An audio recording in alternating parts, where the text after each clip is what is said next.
اللہ والے ہیں جو اللہ سے ملاتے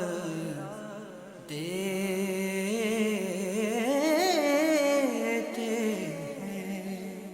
الحمدللہ رب العالمین والصلاة والسلام علی سید المرسلین، اما بعد فاعوذ باللہ من الشیطان الرجیم، بسم اللہ الرحمن الرحیم۔ الصلاة والسلام علیکہ یا رسول اللہ وعلی آلکہ واصحابکہ یا حبیب اللہ۔ الصلاة والسلام علیکہ یا نبی اللہ وعلی آلکہ واصحابکہ یا نور اللہ۔ دنیا بھر میں جہاں جہاں اسلام نظر آتا ہے تو دنیا بھر میں اسلام پھیلنے کا بہت بڑا ذریعہ اولیاء کرام بھی ہیں۔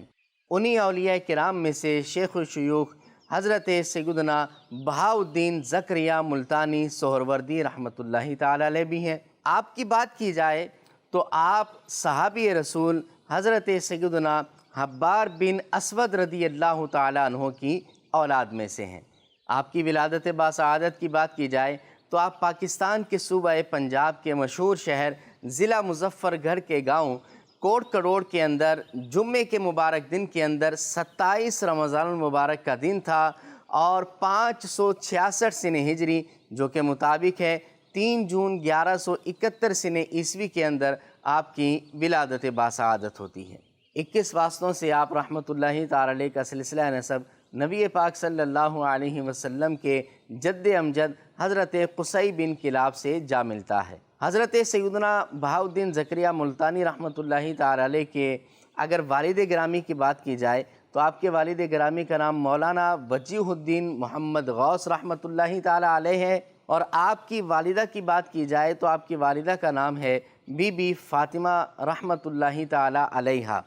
اور آپ کی والدہ سیدنا حسام الدین ترمذی رحمۃ اللہ تعالی علیہ کی بیٹی ہیں جو بڑی ہی نیک اور پارسا خاتون تھیں۔ ابتدائی تعلیم کی اگر بات کی جائے تو جیسے ہی آپ رحمۃ اللہ تعالی علیہ نے ہوش سنبھالا تو آپ کے والد گرامی مولانا وجیہ الدین محمد غوث رحمۃ اللہ تعالی علیہ نے آپ کو مدرسے میں داخل کروایا۔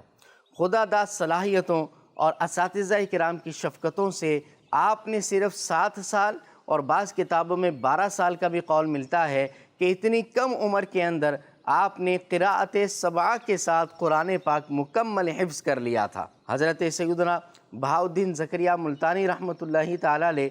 مادرزاد اللہ کے ولی تھے کہ جب آپ پیدا ہوئے تو ولایت کی نشانیاں اسی وقت آپ سے ظاہر ہو گئی تھیں۔ آپ رمضان کے مہینے میں پیدا ہوئے تو گویا کہ رمضان کے مہینے میں آپ روزہ رکھا کرتے تھے، اور روزے کا جو دورانیہ ہوتا ہے اس وقت میں آپ دودھ نہیں پیا کرتے تھے۔ قرآن کریم سے آپ کا تعلق ایسا ذوق والا تھا کہ جب آپ کے والد گرامی قرآن کریم کی تلاوت فرمایا کرتے تو آپ اس کی طرف متوجہ ہو جایا کرتے تھے، گویا کہ بچپن کے اندر بھی قرآن کریم کی تلاوت آپ سنا کرتے تھے۔ اولیاء کرام رحمۃ اللہ تعالی علیہ دنیا بھر کا سفر کیا کرتے تھے اور مقصد تبلیغ دین اور علم دین کا حصول بھی ہوا کرتا تھا، اور کیوں نہ ہو کہ نبی پاک علیہ الصلوۃ والسلام کے جانشین ہیں اور حضور علیہ الصلوۃ والسلام کی یہ تعلیمات ہیں۔ بات کی جائے شیخ سیدنا بہاؤالدین زکریا ملتانی رحمۃ اللہ تعالی علیہ کی تو آپ نے بھی ابتدائی علم دین کے حصول کے بعد بہت سارے ملکوں کا علم دین کے حصول کے لیے سفر کیا ہے، جس کے اندر بخارا ہے، جس کے اندر عراق ہے، جس کے اندر جو ہے وہ حجاز مقدس بھی ہے، اور مزید آپ سنتے جائیں کہ مسجد نبوی شریف کے اندر بھی شیخ سیدنا بہاؤالدین زکریا ملتانی رحمۃ اللہ تعالی علیہ نے 5 سال تک علم حدیث حاصل کیا ہے۔ جی ہاں، اس وقت کے شیخ الحدیث مولانا کمال الدین یمنی رحمۃ اللہ تعالی علیہ مسجد نبوی شریف کے اندر علم حدیث پڑھایا کرتے تھے، اور آپ نے 5 سال تک ان سے علم حدیث حاصل کیا اور ان کے صف اول کے شاگردوں میں آپ کا شمار ہوتا تھا۔ اور آپ کے اساتذہ کو دیکھا جائے تو آپ کے اساتذہ کی تعداد 444 سے زیادہ کتابوں میں ملتی ہیں۔ شیخ بہاؤالدین زکریا ملتانی رحمۃ اللہ تعالی علیہ سے بہت ساری کرامتیں ظاہر ہوئیں۔ ان میں سے ایک کرامت یہ ہے کہ ایک مرتبہ آپ اپنی مسجد شریف میں بیٹھے ہوئے تھے، لوگ آئے ملاقات کے لیے، آپ نے مراقبے کے لیے سر کو جھکا لیا،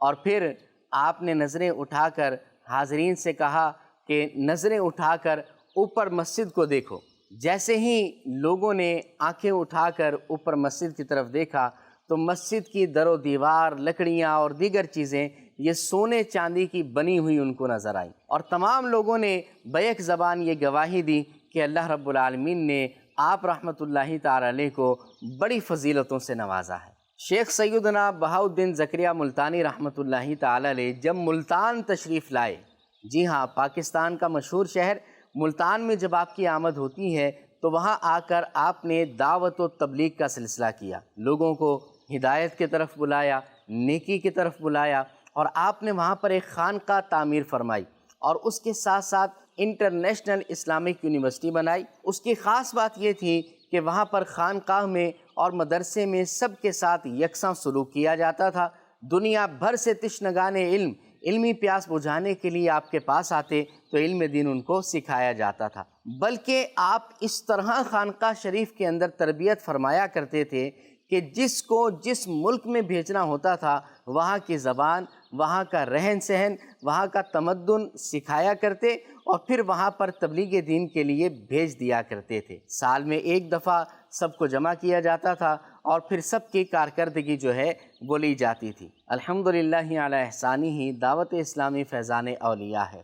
آپ نے شیخ بہاؤالدین زکریہ ملتانی رحمۃ اللہ تعالی علیہ کا طرز عمل دیکھا، اسی طرح دعوت اسلامی بھی دنیا بھر میں دین متین کی تبلیغ کر رہی ہے، اور دنیا بھر میں مبلغین کو جو ہے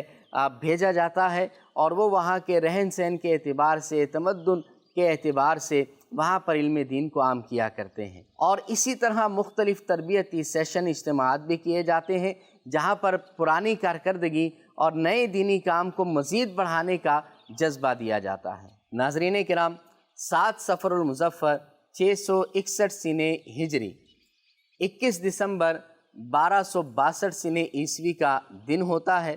اور اس دن حضرت سیدنا شیخ بہاؤالدین زکریہ ملتانی رحمۃ اللہ تعالی علیہ اپنے کمرہ خاص کے اندر ذکر و عبادت کے اندر مشغول ہوتے ہیں۔ آپ کے بیٹے کمرے سے باہر صدر الدین عارف رحمۃ اللہ تعالی علیہ موجود ہوتے ہیں، اور آپ کے بیٹے کے پاس ایک نورانی چہرے والا شخص آتا ہے اور آپ کو ایک رقعہ، ایک لیٹر دیتا ہے اور کہتا ہے کہ جا کر والد گرامی کو دے دو۔ آپ اندر جاتے ہیں اور وہ لیٹر اپنے والد صاحب کو دے کر جب باہر آتے ہیں اور اندر سے آواز آتی ہے کہ وصل الحبیب الی الحبیب، یعنی دوست دوست سے مل گیا۔ آپ کے بیٹے صدر الدین عارف رحمۃ اللہ تعالی علیہ اس آواز کو سن کر کمرے کی طرف جاتے ہیں اور جا کر دیکھتے ہیں تو آپ کے والد گرامی سیدنا بہاؤالدین زکریہ ملتانی رحمۃ اللہ تعالی علیہ کا وصال ہو چکا ہوتا ہے۔ تو یوں آپ کا وصال مبارک بھی اللہ کی عبادت میں ذکر و اذکار کے اندر ہوا، اور آپ کا مزار فائز الانوار پاکستان کے مشہور شہر ملتان کے اندر مرجع خلائق ہے۔ دنیا بھر سے لوگ آپ کے مزار پر آتے ہیں۔ اللہ کریم ہمیں بھی آپ کے مزار شریف کی بار بار حاضری عطا فرمائے، اور آپ کا فیضان ہمیں اور تمام مسلمانوں کو عطا فرمائے، آمین بجاہ النبی الامین۔ صلو علی الحبیب صلی اللہ تعالی علی محمد صلی اللہ علیہ وسلم۔ اللہ والے ہیں جو اللہ